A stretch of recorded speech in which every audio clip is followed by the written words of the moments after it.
ดีพวงสุวรรณเด้อเป็นนักร้องจาก The Penis โดยสำหรับ MV ที่ได้เบิ่งไปมื้อนี้เนาะก็รู้สึกดีใจแล้วก็ตื้นตันใจแฮงที่ได้ร่วมเป็นส่วนหนึ่งในโปรเจกต์นี้เจ้าโดยสร้างมาพิการทำงานว่าได้เป็นหนึ่งในสมุดของ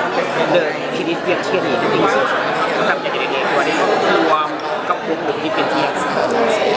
ก่อนความรู้สึกที่มีต่อวงเนาะก็รู้สึกอยู่กันแบบครอบครัวมีอย่างก็ช่วยเหลือกันแล้วก่อน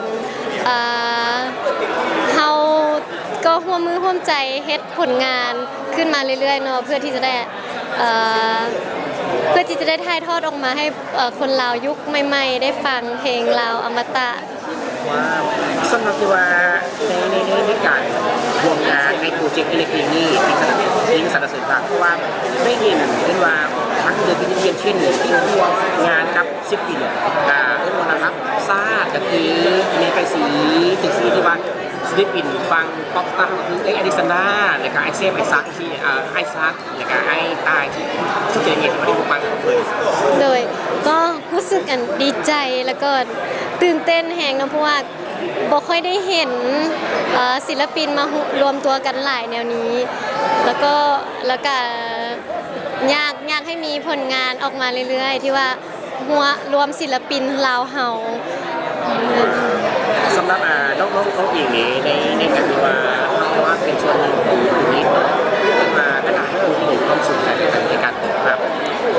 หลายคนงานมันมาจะเป็นรวมโชว์ต่างๆจะเป็นงานอินต่างๆที่มาหลายคนจะมาเสื้อเสื้อพวกไปรวมไปรวมความสุขใหม่นี่น้องเองรู้สึกยังไงว่าได้เป็นอะไรที่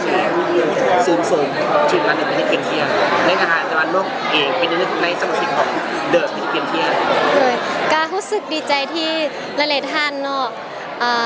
สมเชยแล้วก็ชื่นชมในผลงานเพลงในวงเฮาสุดท้ายอยากให้น้องฝากผลงานของเลิศที่เพียงเชียงกับแฟน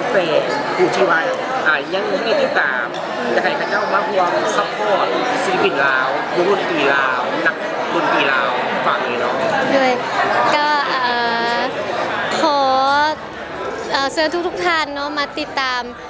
ในแฟนเพจของพวกเรา The Penis เวียนเทียนแล้วก็กดไลค์กดแชร์เพื่อที่จะได้ติดตามผลงานเพลงใหม่ๆของพวกเราเด้อขอบใจหลายๆขอบใจหลายขอบใจลาวโฮมอสังหาริมทรัพย์ห้องเสื้อ My Style เมนโฟลเดอร์คำเผาสั่งได้